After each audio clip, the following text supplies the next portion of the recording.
विष्णुपुरम नामक एक सुंदर गांव में शरत और श्रीधर नामक दो दोस्त अगल बगल घरों में रहते थे। शरत एक अच्छा आदमी था और दूसरों की सहायता करता था। श्रीधर बहुत लालची था। वो दोनों रिक्शा चलाते हुए खुशी से जी रहे थे। एक दिन सुबह वो दोनों रिक्शा स्टैंड में रिक्शा को रख के ग्राहक के लिए इंतजार कर रहे थे। तब एक आदमी शरत के पास जाता है। सुनिए, बस स्टैंड को आओगे? ये क्या? वो आदमी रिक्शा के लिए मेरे पास नहीं आया, बल्कि मेरे दोस्त के पास गया। कुछ भी करके मुझे ही उस आदमी को बस स्टैंड तक लेके जाना होगा। अरे आइए ना, बस स्टैंड तक मैं आपको लेके जाऊंगा भाई साहब, मेरी रिक्शा चढ़िए। श्रीधर के ऐसे कहने पर वो आदमी उसका ही रिक्शा चढ़ता है। उसके बाद श्रीधर उस आदमी को लेकर बस स्टैंड की ओर बढ़ने लगता है। अरे मेरा ही तो दोस्त है, मेरे बजाय उसके रिक्शा में वो आदमी चला गया, इसमें क्या बात है? ऐसे उसका दोस्त सोचते रहता है। और ठीक तभी तीन आदमी उसके रिक्शा के पास आते हैं। सुनिए, बस स्टैंड को आएंगे आप? जी साहब, आइए रिक्शा में बैठिए। तब शरत भी उन तीन आदमियों को लेकर रिक्शा चलाते हुए बस स्टैंड तक पहुंचता है। रिक्शा चलाते हुए शरत सोचता है, मेरे दोस्त के उस आदमी को ले जाने के कारण ही मुझे अब 3 ग्राहक मिले। ऐसे सोचते हुए वो उन तीनों को बस स्टैंड में छोड़ देता है। जब वो 3 आदमी बस स्टैंड में उतरकर शरत को पैसे दे रहे थे, तो शरत का दोस्त श्रीधर उसे देखता है। अच्छा, जल्दबाजी में मैंने गलत फैसला लिया। पहले जो एक आदमी आया था उसको मैंने ले लिया। अगर रुका होता तो ये 3 आदमी मेरे रिक्शा में आते और मुझे ज्यादा पैसे मिलते। ऐसी सोचकर श्रीधर उसके दोस्त के पास जाता है और फिर वहां से दोनों चले जाते हैं। ऐसे बहुत साल बीत जाते हैं। एक दिन वो दोनों रिक्शा स्टैंड में ग्राहक के लिए इंतजार कर रहे थे। तब, अरे शरत, एक समय में हम अगर रिक्शा स्टैंड में इंतजार करते थे तो बहुत सारे ग्राहक आते थे, पर आज के समय में कोई नहीं आ रहा है, क्योंकि सबके पास अभी ऑटो है, कार है और उन्हीं में जाना पसंद करते हैं। इसीलिए हम चाहे जितना इंतजार करें, लोग तो नहीं आएंगे। अरे हाँ श्रीधर, लेकिन अब हमें अगर ऑटो खरीदना भी है, उतने सारे पैसे तो हमारे पास नहीं है ना। वैसे भी रिक्शा में बैठने के लिए कोई नहीं आ रहा है। इससे बेहतर तो यही है कि हम ये काम छोड़कर शहर चले जाते हैं और वही कोई काम करते हुए खुशी से जी सकते हैं। श्रीधर, चाहे जो भी हो जाए, मैं अपना गांव छोड़कर कहीं नहीं आऊंगा। मुश्किलें तो हर जगह होंगी ना। इसका मतलब ये थोड़ी है कि हम गांव छोड़कर कहीं और चले जाए। और इस बात की क्या यकीन है कि कल हम शहर में जाएंगे तो वहां मुश्किलें नहीं आएंगे? तो मुझे यही रहना है और इन मुश्किलों का सामना यही करना है। अरे शरत, यहाँ पर हमें कोई और काम नहीं मिलेगा। ठीक है, तुम यही रहो, मैं जा रहा हूँ। ऐसे कहकर वो उसकी बीवी बच्चों के साथ सच में शहर चले जाता है। वहां जाकर वो कार चलाते रहता है। मेरे साथ अगर मेरा दोस्त भी होता तो हम दोनों मिलकर कोई ना कोई काम ढूंढ लेते। अब मुझे अकेले ही कुछ करना पड़ेगा। ऐसे वो बहुत दिन दुखी रहता है। एक दिन शरत रिक्शा स्टैंड के पास रिक्शा में बैठे रहता है। तब एक आदमी का आवाज सुनाई देता है, प्याज, प्याज, ताजे प्याज। ऐसे जोर से एक आदमी चिल्ला रहा था। उसे देख शरत को एक विचार आता है। अरे हाँ, मेरे पास ऑटो खरीदने के लिए तो पैसे नहीं है, लेकिन खुद से मैं एक प्याज का वाहन तो बना सकता हूँ और गांव में उसी वाहन को चलाते रह सकता हूँ। और इतना ही नहीं, उस वाहन को बनाने के लिए पैसे ज्यादा खर्च भी नहीं होंगे और मुझे बस ये ध्यान में रखना होगा कि उस वाहन में ज्यादा लोग बैठ पाए। और तब नए दिखने वाले वाहन को देख गांव वाले सारे मेरे वाहन में आएंगे और मैं ऐसे पैसे भी कमा सकूंगा। उस आदमी का प्यास प्यास करके चिल्लाने के कारण ही मुझे ये विचार आया है। ये सोचकर शरत तुरंत उस काम में लग जाता है। उसके पास मौजूद सारी चीजों से प्याज के आकार में दिखने वाले एक बड़े वाहन को बनाता है, जिसमें बहुत सारे लोग बैठ सकते हैं, और उसे चलाते हुए गांव में जाता है। Bus stand, railway station, Ramalaya नगर, आइए बाबू आइए, जल्दी आइए, ऑटो से भी कम दाम में मैं लेके जाऊंगा, आइए बाबू आइए। ऐसे उसके जोर से चिल्लाने पर कम दाम में और इतने बड़े आकार में एक प्याज के वाहन को देख सभी चौंक जाते हैं और तुरंत उसके गाड़ी में बैठ जाते हैं।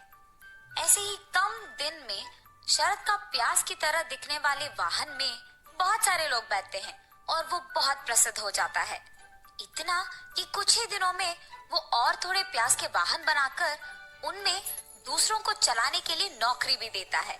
ऐसे वो वाहन चलाते हुए बहुत खुश रहता है। तब एक दिन श्रीधर उसके पत्नी के साथ शहर से गांव आता है। गांव आते ही उसके दोस्त शरद के बारे में सबके मुंह से प्रशंसा सुनकर वो चौंक जाता है। यहाँ मैं हूँ जो शहर जाकर कार चलाते हुए आए हुए पैसे कम पड़ जाने के कारण कर्ज लेकर दुख में जी रहा हूँ, और मेरा दोस्त यहाँ इसी गांव में इतना प्रसिद्ध गाड़ी चलाते हुए इतनी प्रशंसा पाते हुए खुश है। अगर मैं भी इसके साथ यही रहता तो शायद मैं भी वो प्रसिद्ध गाड़ी चलाता और खुश रहता। अरे हाँ, मेरे दोस्त को वैसे भी मुझ पे बहुत भरोसा है, तो मैं एक काम करूंगा, उसे मैं अपने साथ शहर ले जाऊंगा, फिर उसके सारे वाहन को मैं ले लूंगा और उसे वहां छोड़कर मैं दूर भाग जाऊंगा। तब उन सारे वाहन को बेचकर आए हुए पैसों से मैं अपना कर्ज चुका पाऊंगा और खुश रह पाऊंगा। लेकिन मेरा दोस्त तो मेरे कहने के बावजूद अपना गांव छोड़कर नहीं आएगा। हाँ, मैं अपनी बीवी को उसकी बीवी से बात करने के लिए कहूंगा, तब तो उसे आना ही पड़ेगा। ये सोचकर श्रीधर उसके बीवी के पास जाता है। नर्मदा, तुम मेरे दोस्त की पत्नी के पास जाकर उससे बात करो और उसे मनाओ कि हमें शहर जाना होगा, और ऐसे वो जो कुछ भी सोचता है उसकी बीवी को बताता है। ठीक है जी, मैं वही करूंगी। ये कह के नर्मदा शरद की बीवी के पास जाती है। अरे भाभी, आप भी मेरे साथ शहर आ जाइएगा। वहाँ अगर आप ये प्याज की वाहन चलाएंगे ना तो बहुत सारा पैसा मिलेगा। हाँ, और उतना ही नहीं, यहाँ से वहाँ रहने में भी दुगना अच्छा होगा। हाँ, मेरे पति भी वहाँ कार चलाते हुए बहुत सारे पैसे कमा रहे हैं।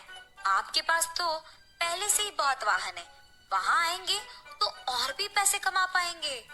जी भाभी, ये तो अच्छा विचार है, जरूर हम सब आपके साथ शहर आएंगे। ये कह के वो उसके पति शरद के पास जाकर, सुनिए, हम भी आपके दोस्त के साथ शहर जाएंगे ना जी, वहाँ यहाँ से दुगना अच्छा होगा और दुगने पैसे भी मिलेंगे, पता है आपको। अच्छा, तो तुम ही चले जाओ। मैंने पहले भी कहा है, मुझे ये गांव छोड़कर कहीं नहीं जाना है, यही मेरा घर है। उसके पति के ऐसे कहने पर इसी बात को कहने वो नर्मदा के पास जाती है। वहां पहुंचते ही पति पत्नी को कुछ बात करते हुए सुनकर वो दरवाजे के पास ही रुक जाती है। नर्मदा, क्या तुमने मेरे दोस्त की बीवी से बात किया है? कुछ भी करके उन्हें हमारे साथ शहर ले जाना ही होगा।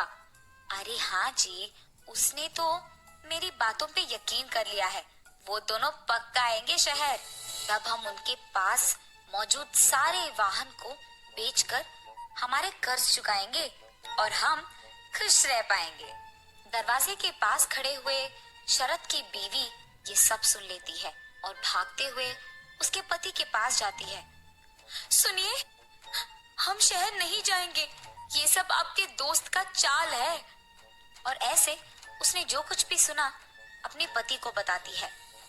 क्या मेरा दोस्त कर्जों में फंसा है, इसीलिए वो ऐसा है? कुछ भी करके मेरे पास मौजूद वाहन को बेचकर भी उसका कर्ज चुकाना होगा। क्या एक तरफ आपका दोस्त आप पे जाल बिछा रहा है, आपको धोखा दे रहा है, और आप सोच रहे हैं कि आप उसकी मदद करेंगे? ये क्या है जी? वो चाहे अच्छा हो या बुरा हो, वो मेरा दोस्त है और वो अभी कष्टों में है, तो मुझे उसे बचाना होगा और मुझे उसकी सहायता करना होगा। ये कह के वो वहां से उसके दोस्त के पास चले जाता है। श्रीधर, मुझे नहीं पता था कि तुम यहाँ आए हो, वरना मैं तुम्हारे पास आ जाता। और अगर मुझे पहले ही पता होता कि शहर में तुम्हारी इतनी मुश्किलें हैं, तो मैं तुम्हारी मदद कर देता। इसके लिए मुझे धोखा देने की कोई जरूरत नहीं। मैं खुद एक वाहन बेचकर तुम्हें वो पैसे दे दूंगा और तुम अपना कर्ज चुका सकते हो। उसके बाद तुम भी यहाँ मेरे साथ रह जाओ।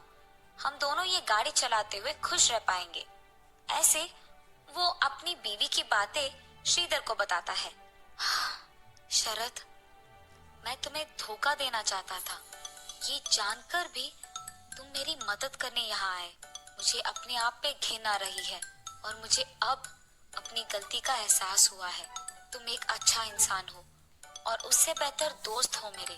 अब से मैं तुम्हारे साथ ही रहूंगा और आइंदा ये गलती नहीं करूंगा। गरीब भिखारिन थी। वो रोजाना सुबह से लेकर शाम तक सड़कों पर भीख मांगकर गुजारा करती थी। आज मंगलवार है, हनुमान मंदिर में काफी प्रसाद मिल जाएगा। शाम होने वाली है, मंदिर चली जाती है। यहाँ सड़क पर तो कोई भीख नहीं दे रहा। सुशीला हनुमान मंदिर के बाहर भीख मांगने बैठ जाती है। मंदिर में आते जाते भक्त सुशीला को प्रसाद, पैसे और खाने पीने की चीजें दे रहे थे। सुशीला सारा सामान लेकर वापस घर की ओर चल पड़ती है। वो रेल की पटरी पार करके अपनी झुग्गी की तरफ जाने लगी। सुशीला जिस झुग्गी में रहती थी वो रेलवे स्टेशन के पीछे ही पड़ती थी। रात का समय था। अंधेरे में सुशीला को कम दिखाई दे रहा था। तभी सुशीला को किसी बच्चे के रोने की आवाज आती है। ये तो किसी बच्चे के रोने की आवाज है। वहां सामने कितनी तेज रो रहा है बच्चा। उसके पास कोई है नहीं क्या? जरा देखो तो। हे राम, इतना छोटा मासूम बच्चा इस रेल की पटरी पर कौन छोड़ गया?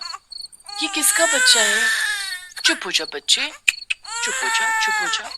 सुशीला आसपास ढूंढती है, तभी वो देखती है कि एक औरत कराहती हुई उसे पुकार रही है। सुनो बहन, सुनो। कौन हो और इस हालत में? मैं एक बच्चा चोर हूँ। मैंने इस बच्चे को कुछ देर पहले ही एक ट्रेन में से चोरी किया था, पर भगवान ने मुझे इसकी सजा दे दी।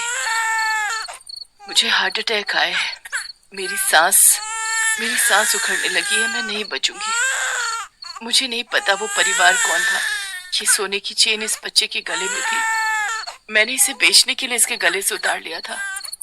भगवान मुझे माफ कर दे। इतना कहते ही वो औरत मर जाती है। वो रोता हुआ बच्चा अब सुशीला की गोद में था। सुशीला इस दुनिया में बिल्कुल अकेली थी। वो बच्चे को अपने सीने से लगा लेती है और अपने साथ ले आती है। मुझे नहीं पता ये किसका बच्चा है। इतनी बड़ी दुनिया में मैं इसके माता पिता को नहीं ढूंढ सकती। अगर किसी गलत हाथ में चला गया तो इस बच्चे की जिंदगी खराब हो जाएगी। शायद भगवान की यही मर्जी है कि मैं इस बच्चे की देखभाल करूं। ये बच्चा मेरे जीने का सहारा बनेगा। मैं इस बच्चे को अनाथ नहीं होने दूंगी। मैं इसकी माँ बनूंगी। इसे पाल पोस कर बड़ा करूंगी। इस सोने की चेन पर त्रिशूल बना है, इसलिए आज से मैं इस बच्चे का नाम शिवा रखूंगी। उस बच्चे के गोद में आने से सुशीला के अंदर मानो एक नई उमंग आ जाती है। वो उसी समय जाकर 10 रुपए का दूध खरीद कर लाती है और बच्चे को पिलाती है। शिवा के आ जाने के बाद सुशीला ने भीख मांगने जाना बंद कर दिया। वो अब ज्यादातर समय शिवा की देखभाल में बिताने लगी।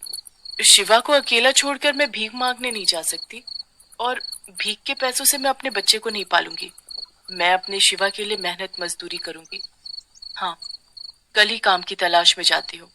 अगले दिन सुशीला शिवा को गोदी में लेकर काम की तलाश में निकलती है। सुशीला ईंटें ढोने का काम पकड़ लेती है। वहीं शिवा को कपड़े पर लिटाकर सुशीला सारा दिन मेहनत मजदूरी करती है और शाम को जो रुपए मिले उनसे वो दूध सब्जी खरीदती है। अब तो रोजाना ही सुशीला ईंटें ढोने का काम करने लगी। एक दिन ठेकेदार ने सुशीला से कहा, सुशीला बहन, तुम्हारी नजर में कोई साफ सफाई करने वाली बाई हो तो बताना, घर में जरूरत है। भैया जी, अगर आप बुरा ना मानो तो क्या आप ये काम मुझे दे सकते हो? मैं खूब अच्छे से काम करूंगी। हाँ, तो हमें क्या परेशानी होगी? जो पैसे दूसरी काम वाली को देंगे वो तू ले लेना। और फिर इस तरह सुशीला ठेकेदार के घर पर साफ सफाई का काम करने लगी। ठेकेदार के घर काम करते करते सुशीला ने आस पड़ोस के और भी घरों में काम करना शुरू कर दिया।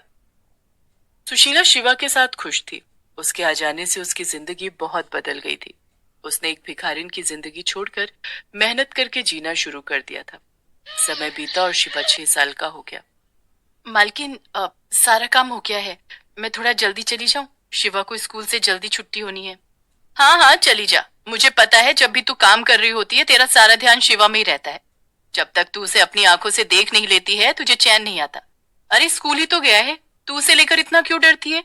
हमारे बच्चे भी स्कूल जाते हैं, हम तो इतना नहीं डरते। मालकिन ये तो मैं भी नहीं जानती कि मेरे मन में कौन सा डर है, पर मेरे मन में हमेशा उसे लेकर बेचैनी रहती है। अब अच्छा मैं चलती हूँ मालकिन। सुशीला के मन में जो डर था वो ये था कि शिवा उसका अपना बेटा नहीं था, वो उसे खोने से डरती थी। माँ, आप कहाँ रह गई थी? स्कूल की छुट्टी तो कब की हो गई? अरे मेरे बच्चे, मैं काम पर गई हुई थी, वहां से दौड़ी दौड़ी तेरे पास आई हूँ, बस थोड़ी सी देर हो गई। माँ, मुझे आइसक्रीम खानी है, वो सामने से लेकर दो ना। अच्छा खिलाती हूँ, रुक तो यहीं खड़ा हो, मैं लेकर आती हूँ। सुशीला शिवा के लिए आइसक्रीम लेने जाती है, तभी एक मोटरसाइकिल शिवा के बराबर में से निकलती है और शिवा गिर जाता है। शिवा मेरे बच्चे, अरे देख कर नहीं चलाया जाता अंधा कहीं का, मेरे बच्चे को चोट लग जाती तो तेरा क्या जाता। शिवा तू ठीक है ना? मैं ठीक हूँ माँ, मुझे कुछ नहीं हुआ। बच्चे का हाथ पकड़ कर रखो, सड़क पर भीड़ है। हाँ गलती मेरी ही है, मुझे तुझे अकेला नहीं छोड़कर जाना चाहिए था। अब मैं तेरा हाथ कभी नहीं छोड़ूंगी, चल घर चलते हैं। सुशीला के मन में ऐसा डर हमेशा बना रहता था, इसलिए वो शिवा का बहुत ध्यान रखती थी। समय बीता और शिवा बड़ा हो गया।